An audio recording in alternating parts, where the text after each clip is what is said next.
panjenengan menika kan keturunan ke-6 dari Pangeran Diponegoro. Leres sih.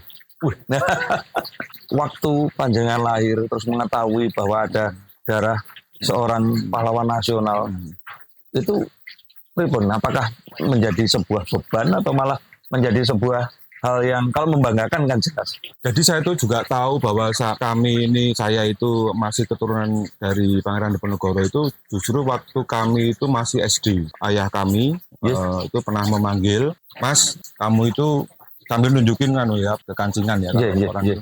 Kamu itu masih keturunan ke-6 dari Pangeran Diponegoro. Ya tapi kamu nggak usah cerita-cerita. Cuman gitu aja pesannya waktu. Dan itu memang jadi gini. Memang dari kecil kami sering diceritain oleh ayah kami bahwa dulu kebetulan eyang kami itu salah satu yang mewarisi adalah jubah Pangeran Diponegoro. Oke. Jadi bapak saya itu waktu muda itu sering pakai gitu untuk lari-lari gitu jubah itu. Tapi pada tahun 63 udah Nah kami memang dalam hal ini selalu mengumpulkan keluarga, kemudian juga melakukan semacam tontonan atau pertunjukan karena kan yang paling mudah dicerna kan adalah tontonan. Karena saya waktu SMP dulu pernah pakai pakaian Pangeran Diponegoro. Waduh, kok ya enggak? Saya malah belum pernah pakai. Kaleresan. Ini saya ada kenang-kenangan untuk. Oh, apa ini? Pin. Waduh. Merinding. Ini pin, kalau bisa di zoom in, ada wajah Pangeran Diponegoro.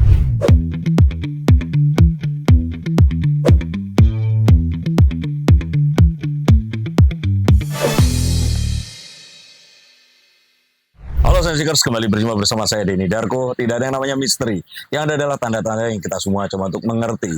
Ini tempatnya spesial karena sekarang saya sedang berada di Yogyakarta, tepatnya di Cafe Metropol. Dan saya kaget ternyata Jogja sekarang begitu tambah hidup dengan banyak kafe yang luar biasa. Saya pikir Jakarta mulai kalah. Jadi Jogja sebagai kota budaya dengan semua kreativitasnya ini bergeliat menuju ke arah yang sangat tidak terduga. Dan saya berkesempatan berjumpa dengan salah seorang budayawan.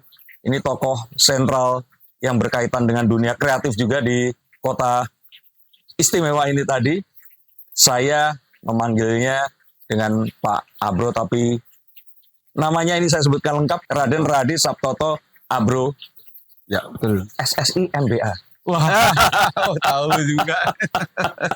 Pripun Pak Abro kabarnya? Alhamdulillah sehat, Mas. Jadi, semoga sehat, keluarga juga semuanya. Amin, amin, alhamdulillah. Saya pengen cerita kalau dulu waktu saya masih lebih muda, SMP, SD, kalau melihat orang yang usianya itu sudah paruh baya, pakaiannya itu pakaian yang rapi, kalaupun pensiun itu bajunya baju-baju yang ini kalau ketemu panjenengan ini seperti ketemu anak-anak muda yang mungkin kalau sama anak laki-lakinya pakaiannya outfitnya hampir sama ya.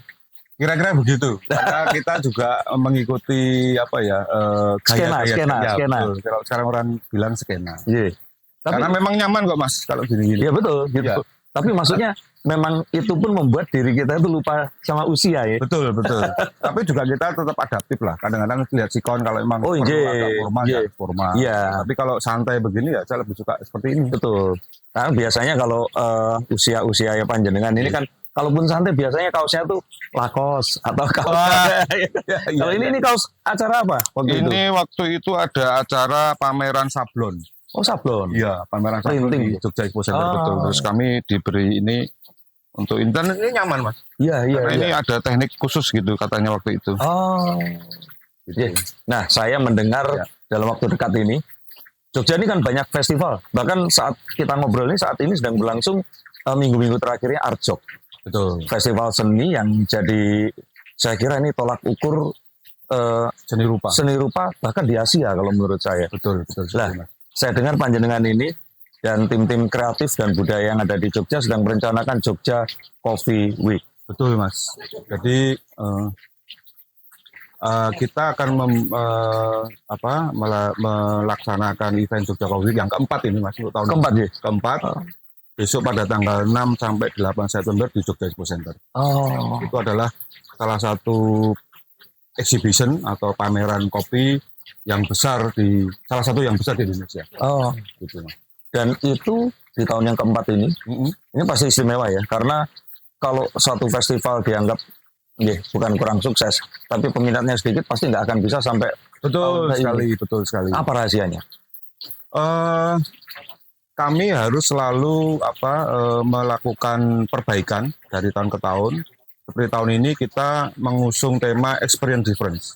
Experience Difference. difference. Jadi nanti para pengunjung di pameran kami kita hadirkan suasana pengalaman yang mungkin nggak ditemukan di tempat lain. Seperti Ribut. Jadi misalnya seperti salah satunya nanti kita akan hadirkan kumpulan petani dari Nusantara, dari Aceh sampai Papua, Petani kopi. petani kopi. Mereka nanti menyajikan green bean, tapi juga menyediakan tester. Jadi nanti ada yang sudah digiling, kemudian diseduh untuk dicoba Secara langsung ini, Pak? secara langsung. Itu salah satunya. Terus ada juga salah satu roastery yang ada di Jogja itu membuat kumpulan gitu. Di situ nanti juga ada treatment khusus yang mereka bisa coba lagi untuk menyeduh dan untuk mencoba gitu. Jadi membuat sendiri dan mencoba sendiri. Waktu saya belum nyampe Jogja lagi ini, terakhir itu saya kesini itu sebelum pandemi yang lumayan lama. Terus setelah pandemi itu cuma sebentar. Tapi saya kaget loh Pak, bahwa di Jogja ini coffee shop-nya itu banyak yang ternyata tidak hanya coffee shop tapi ada roastery-nya juga. Betul. Dan menurut data kami itu jumlah coffee shop di Jogja itu ternyata terpadat di Indonesia. Boleh tahu? Kira-kira Menurut data di tahun 2022, Jogja itu jadi pasca pandemi ternyata itu jumlahnya itu lebih dari 3.000 Mas. 3.000? Iya. Jogja? Coffee shop, ya betul. 3.000? Dan itu 2002? Itu angkringan belum dihitung Mas. Kalau angkringan dihitung sebagai kedai kopi, itu bisa angkringan dan warung kopi tradisional. Iya. Itu luar biasa memang. Jadi sekarang kopi itu udah seperti culture gitu. Iya. Ayo ngopi. Gitu. Dengan ayo ngopi itu udah tahu, maksudnya kita harus ngomong agak non formal tapi berisi gitu. Betul. Begitu. Betul. Ya.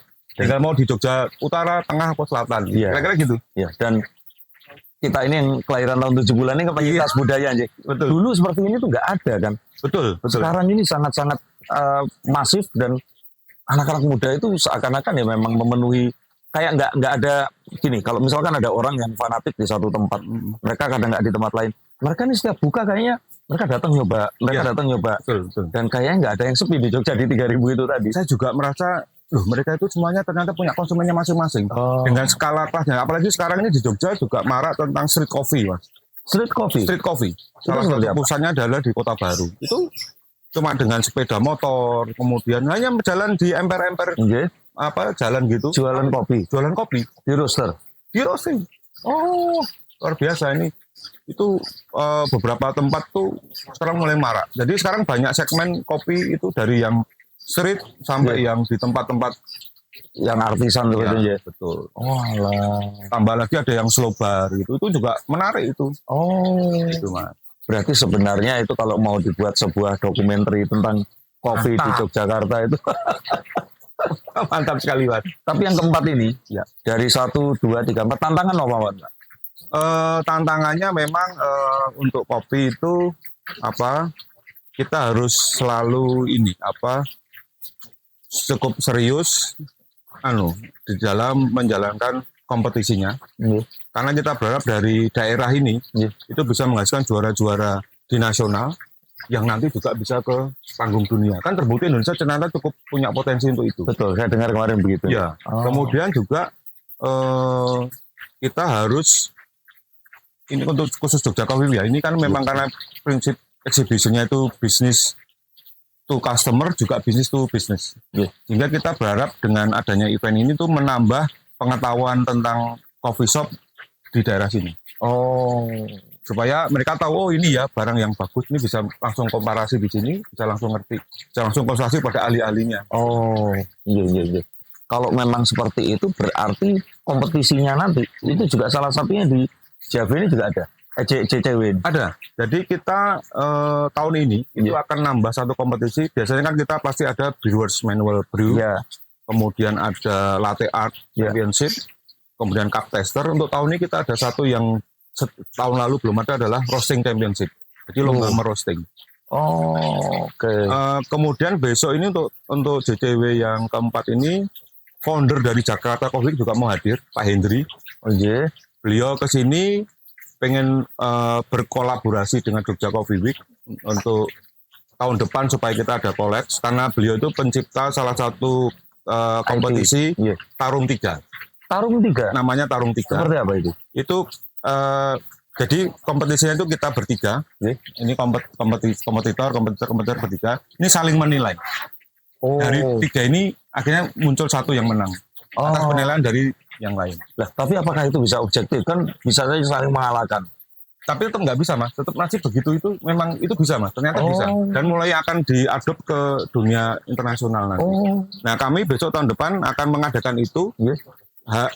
Pemenang dari itu akan dibawa ke Jakarta. Oke, tingkat nasional.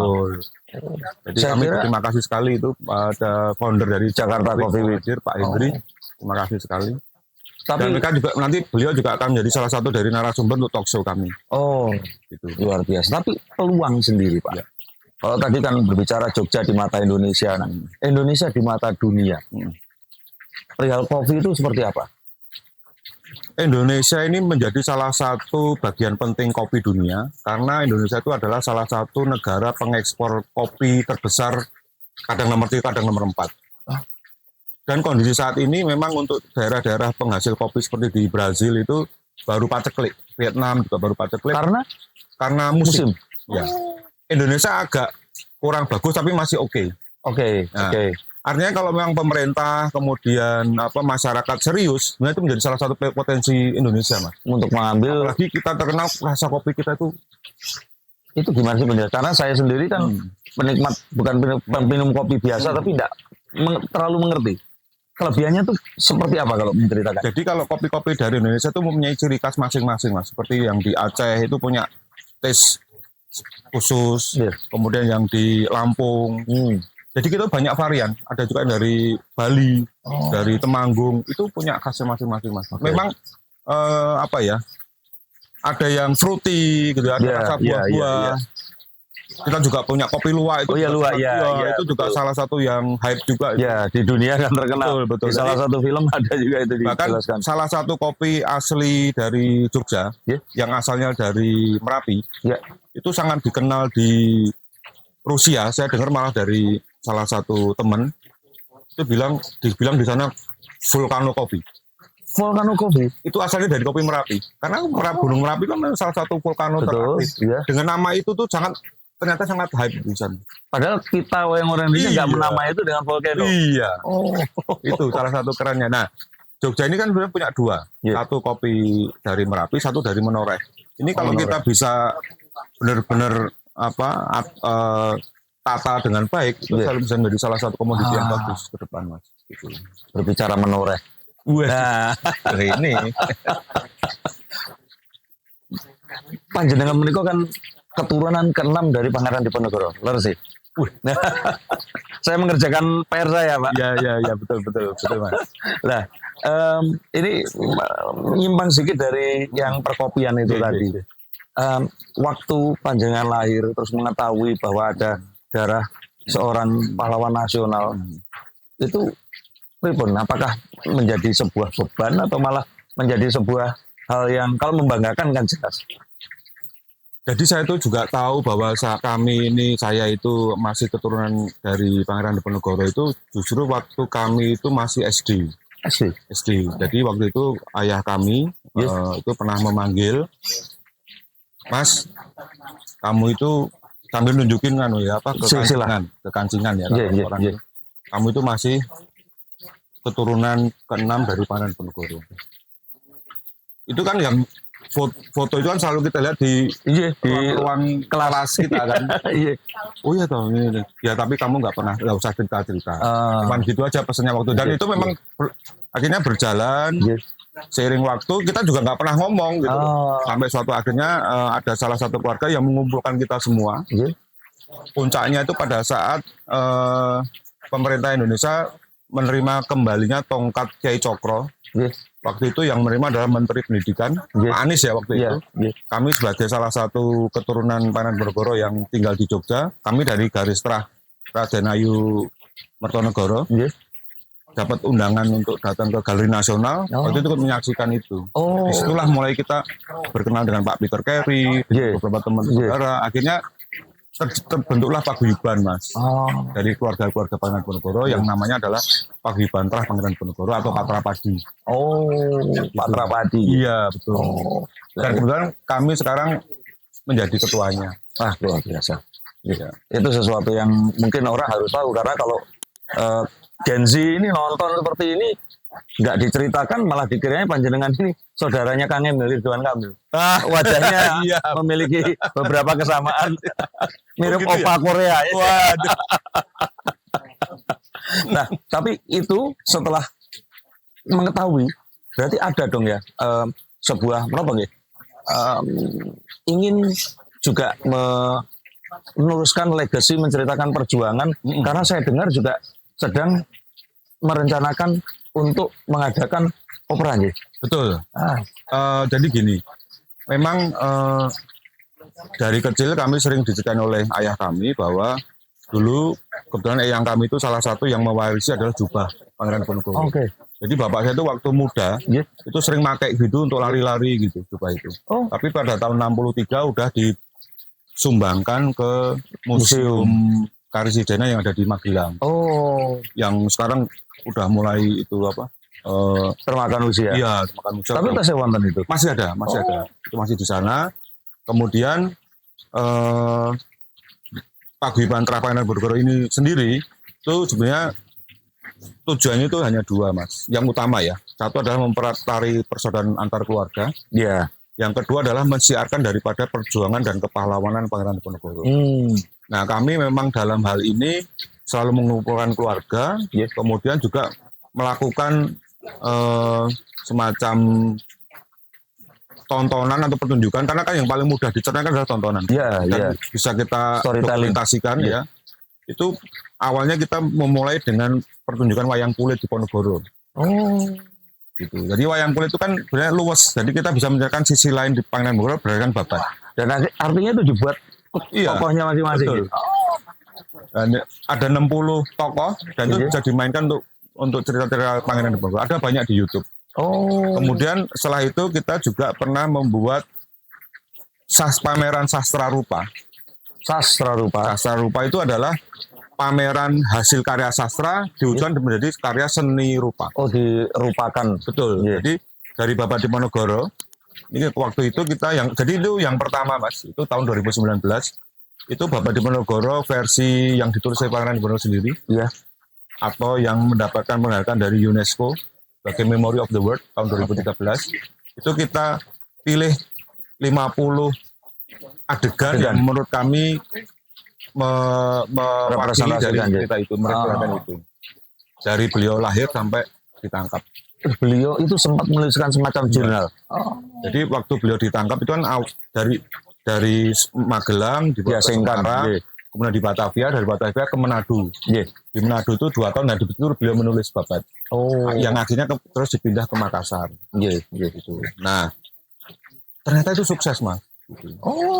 Banyak yang hadir, kemudian juga banyak yang mengkoleksi dan sebagainya. Nah, akhirnya kami juga membuat lagi nanti untuk yang pameran sastra rupa Bapak Diponegoro yang kedua. Tapi bapaknya yang kita ambil adalah babat yang lain lagi. Dari babat Ngayuk Jogarto, Hamengkubuwono IV dan Hamengkubuwono V. Itu juga dilukiskan? Nanti juga kita lukiskan. Berapa perupa? Kalau yang ini besok 40 perupa. 40? Berarti saat kita ngobrol ini mereka sedang berkarya? Betul. Beberapa udah ngirim, keren-keren. Ada 40, ada Mas Sujiwo Tejo, ada banyak teman-teman Nasirun dan sebagainya. Kapan mereka pakai di display? Untuk pameran sastra rupa itu kita adakan mulai tanggal 15 Oktober. 15 Oktober? Ya, itu sebentar lagi. 2024. Sampai tanggal 3 November. Nah, setelah itu baru yang opera itu tadi. Opera Diponegoro. Opera Diponegoro ini sebelumnya tahun lalu pernah kita pintaskan pada saat memperingati Milad Pangeran Diponegoro. Bulan November, karena beliau memang lahirnya di tanggal 11 November. Di Jogja waktu itu, karena memang waktu itu sambutannya bagus, kita pengen menyelenggarakan nanti di Jakarta. Yang menjadi koreografer adalah Mas Ante Rasmoro Tejo. Luar biasa berarti. Tapi kalau pandangan saya pribadi, karena saya waktu SMP dulu pernah pakai pakaian Pangeran Diponegoro. Waduh, kok ya enggak? Saya malah belum pernah pakai. Coloresan. Loh ya nggak, saya yang palsu. Tapi memang kalau diantara semua itu, kenapa saya memilih beliau? Itu adalah karena diantara yang lain-lain yang paling kelihatan berbeda dan kostumnya itu memang sangat-sangat memorable. Betul. Dan melihat bahwa beliau ini seorang pangeran juga, terus seseorang yang punya pilihan untuk nggak usah susah-susah lah untuk seperti itu, tapi memperjuangkan lah itu tadi. Bahkan saat beliau pun itu diperdaya dan ditangkap, lukisan Raden Saleh ya. Ini lukisannya kalau kalian tidak tahu dibuat film juga oleh Angga Dwi Masa Songko. Ya. Beliau tetap dengan keteguhannya itu menghadapi itu tadi. Makanya sesuatu yang nah itu harus disampaikan ke generasi muda yang berikutnya menikah. Itu lukisan Raden Saleh itu untuk menangkis dari lukisan yang diperintahkan oleh Kapten Jenderal Dekok Pineman itu. Ya. Karena itu kan ditunjukkan berusaha untuk mengcounter itu. Ya. Nanti mungkin satu episode sendiri kita membahas tentang hal-hal yang berhubungan dengan ini ya. Wah, luar biasa. Nah, kembali ke Jogja Coffee Week menikah. Apa yang menjadi sebuah kalau kita bilang itu harapan agar di yang keempat ini nanti diharapkan itu lebih sukses. Apa yang di 1, 2, 3 itu belum tercapai dan yang di 4 ini harus tercapai? Kenapa, Pak? Kami mengharapkan adalah dengan event ini, kemudian dengan kegiatan itu akan satu tadi untuk menampilkan kompetisi yang bagus, hingga menurunkan juara-juara tingkat dunia. Baik. Kemudian yang kedua adalah supaya pemerintah lebih memperhatikan tentang industri kopi ini, karena ini potensinya sangat besar. Ya. Dan sekarang sudah marak lah, sekarang kopi itu sudah kayak culture ya. Sebenarnya memang bukan asli tanaman endemik Indonesia. Betul. Tapi kan sekarang udah menjadi budaya. Iya. Budaya yang ada di Indonesia itu sebenarnya ngeteh. Iya, betul. Nah, karena Asia. Betul. Ya. Tapi sekarang kopi ini juga sudah menjadi bagian dari culture, dan saya pikir kopi itu juga ternyata bisa menyehatkan juga. Oh iya, betul kan? Saya pernah dengar. Nah, artinya potensi perkembangan kopi kalau kita tangani dengan serius, dengan ini selain dia sebagai komoditas itu bagus, kalau kita bisa cermat itu banyak value-value lebih yang bisa kita bawa ke mana-mana, Mas. Gitu. Itu yang ingin dicapai. Added value-nya itu. Dengan cerita, dengan itu kan nilainya semakin betul. Tapi kayak Volcano gitu kan dicita-citain storytelling gitu. Jadi mungkin kalau setiap kopi di Indonesia ini diberikan storytelling yang mengiringi, itu akan membawa sebuah hal yang akan bisa dinikmati secara lebih, secara value. Betul, Mas. Tapi tantangan sendiri apa, Pak? Tantangannya saat ini memang karena kalau untuk pohonnya itu memang karena iklim. Iklim cukup ekstrim ya sekarang, itu tantangannya. Tapi itu bisa diatasi memang dengan mekanisasi. Kemudian kedua adalah dukungan dari berbagai pihak. Itu juga penting. Artinya dinas-dinas pertanian, kemudian itu juga harus bisa membantu itu. Ketiga adalah pemahaman kepada para petaninya sendiri. Terutama yang petani tradisional ya. Itu kan kadang-kadang juga tanamannya itu kayak dibiarkan begitu saja gitu, kurang terawat. Itu perlu ada penyuluhan atau pendampingan dan sebagainya itu. Karena di situ sih. Karena kalau supaya meningkatkan produktivitas. Ya, karena kalau di teh itu kan yang saya tahu ada yang pucuk yang teratas yang paling enak ini malah diekspor. Kedua diekspor juga, ketiga baru yang bawah itu yang kita nikmati. Tapi kalau di kopi buatan ada seperti itu ya. Ada juga yang seperti itu, Mas. Iya. Jadi memang harapannya membawa nama Indonesia. Ya, betul. Dan untuk meneruskan lagi dan memilih bibit yang terbaik untuk membawa hal tersebut itu tadi. Karena kopi itu mempersatukan. Ya, betul. Itu setuju. Betul. Dan sepertinya semua tingkat sosial itu bisa menikmati kopi, menikmati ngobrolnya. Dan juga dari situ, kalau saya kira ekonomi juga bergeliat. 3.000 coffee shop loh, itu sesuatu yang nggak bisa dibilang main-main lagi. Sukses Pak. Terima kasih. Semoga persiapannya lancar. Siap. Kalau ada yang bisa dibantu juga kami siap. Nggih. Nanti rencana juga saya pasti akan hadir. Tanggal Tanggal 7? 6 sampai 8 6 ya? September. 6 sampai 8 Jogja Expo September. Center. Jogja Expo Center. Silakan hadir pada penikmat kopi atau siapapun Anda. Dan yuk kita sama-sama meriahkan. Semoga ini akan menjadi lebih baik lagi. Pripun, Pak? Sebelumnya ini saya ada kenang-kenangan untuk Oh, apa ini? pin. Waduh. Merinding. Ini pin, kalau bisa di zoom in, ada wajah Pangeran Diponegoro. Tapi sebelum menutup ini kan foto yang saya lihat selama ini, Nggih. dan itu kan dilukiskan oleh, kalau nggak salah memang perupa yang tugasnya melukis. Tapi di foto-foto yang lain yang mungkin, dan pasti panjenengan kagungan, beliau itu ya seperti ini wajahnya. Kalau menurut beberapa dari keluarga kami memang seperti ini. Iya. Yang walaupun kalau dilihat, betul ini lebih Korea, ini baru ini Jawa Tengah. Tapi luar biasa, salam untuk keluarga, terima kasih sekali. Ini Mas. suatu hal yang, wah, matur nuwun sangat. Nggih, sami-sami Mas. Saya tutup dahulu. Kebalik ini.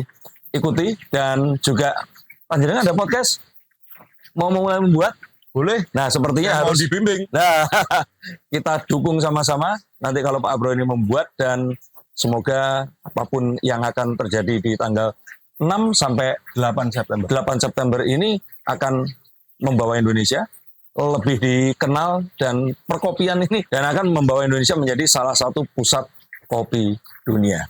Terima kasih. Terima kasih. Abro, Sama-sama. Desain Seekers, sampai jumpa dan salam.